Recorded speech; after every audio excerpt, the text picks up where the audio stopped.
Anyway, this little bender gets kidnapped by the Slumdog Millionaire guy, and then they find out that he's the real Avatar, and then they're like, hey, don't run. I know we didn't restrain you or anything. And he's like, fuck that. And then he kicks the shit out of some bitches. And then he makes them regret not having taken his staff away by turning it into a kite and jumping off the boat. Even though he actually didn't have it in the last scene and it really came from nowhere. And then within visible distance of the ship, his new friends and his animal thing are waiting for him. Thanks for bringing Appa to me. They didn't plan this. At what point did they agree that once he's on the ship, they would meet up at some random cliff there? They weren't even gonna save him, and then they changed their minds. I don't know, this doesn't make sense. If M. Night was trying to make a comedy, then he sure did a good job.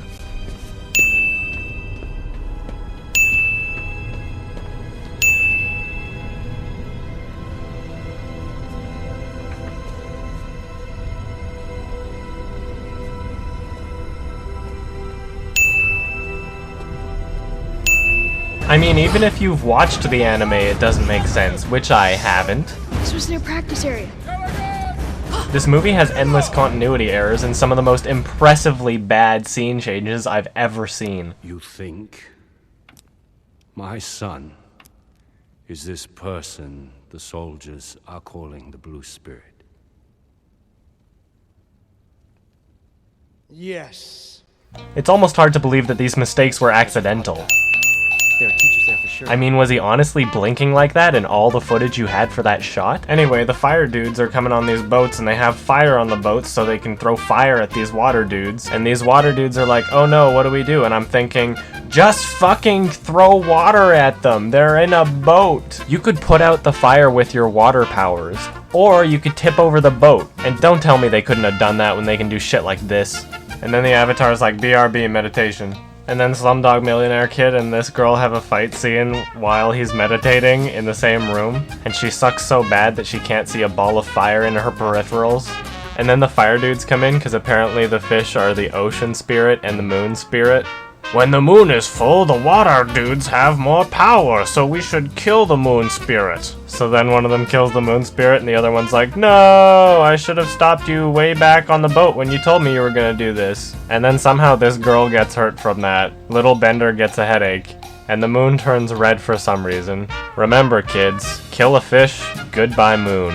And then for reasons I don't understand, the fire dude is all like,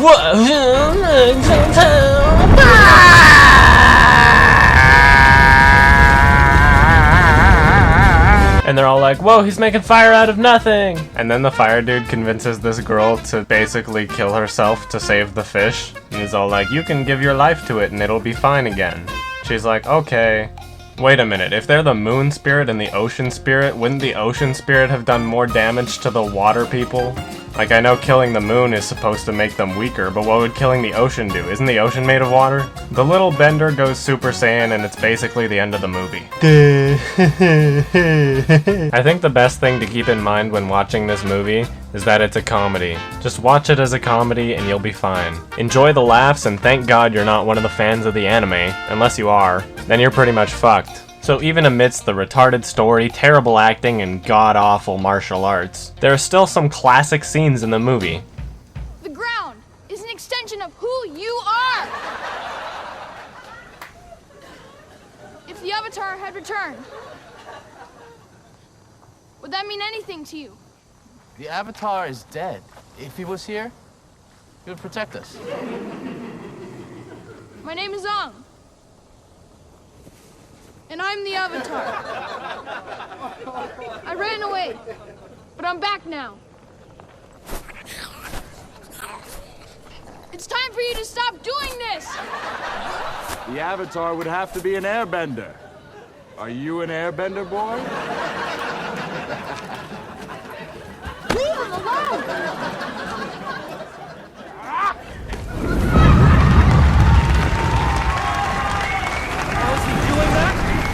I don't want to hurt anyone. All airbenders should be dead. Kill him! Firebenders!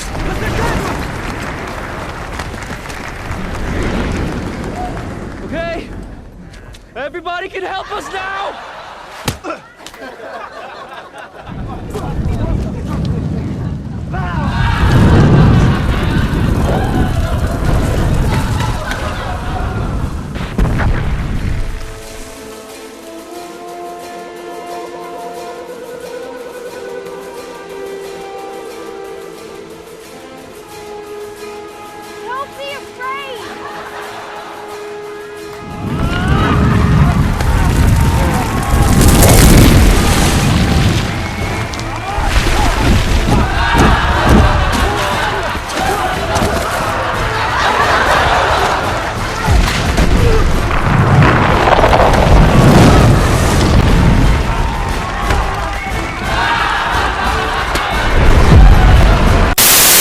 rating, legendary. You know, one day, you know, I want to look back and just see every single movie of mine, you know, that I could defend, you know, and I want to see, you know, when they do that kind of thing at some film festival and they show, you know, clips from all my movies, I want to be, you know, proud, chin up, and staring at it and going, yeah. Well, there you have it, folks. The official complete works of the legend M. Night Shyamalan. And by official, I mean not counting those other ones. Now you may be asking, what will his next film have in store for us? Could it possibly be worse than The Last Airbender?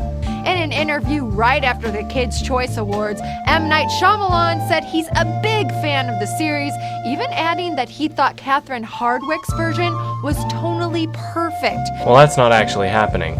But seriously, could his next film be worse? Well, I was asking myself the same thing with The Happening. How could I have known that it would be even remotely possible to pull off what he did? This is history in the making, and no matter what the film looks like in the trailer, I'll be there in the best seats on opening night. If there's an opening night showing. And it would be a shame for all of you not to come too. My goal as a filmmaker is to try to make cultural phenomenons. You know, how do you make that happen? You know, and how do you get under the skin and define a time and a place and really take your place in society that affected you? You know, people are still affected by the original Exorcist when they think about that time period and all. My mom and dad were in India and they talk about how it affected them. It affected the world and The Godfather and all these movies. Now these are movies that obviously became huge, gigantic box office hits, but I'm talking about how it affected the culture, you know, and obviously Titanic and all those movies. And how can you make these movies where it gets under everybody's skin? And that's the original goal, and you kind of forget about it and you go make your movie after a while. But you can, in this day and age, you can take a mediocre film and promote it crazily and get that. I think you can. Gosh, we might have our cultural phenomenon.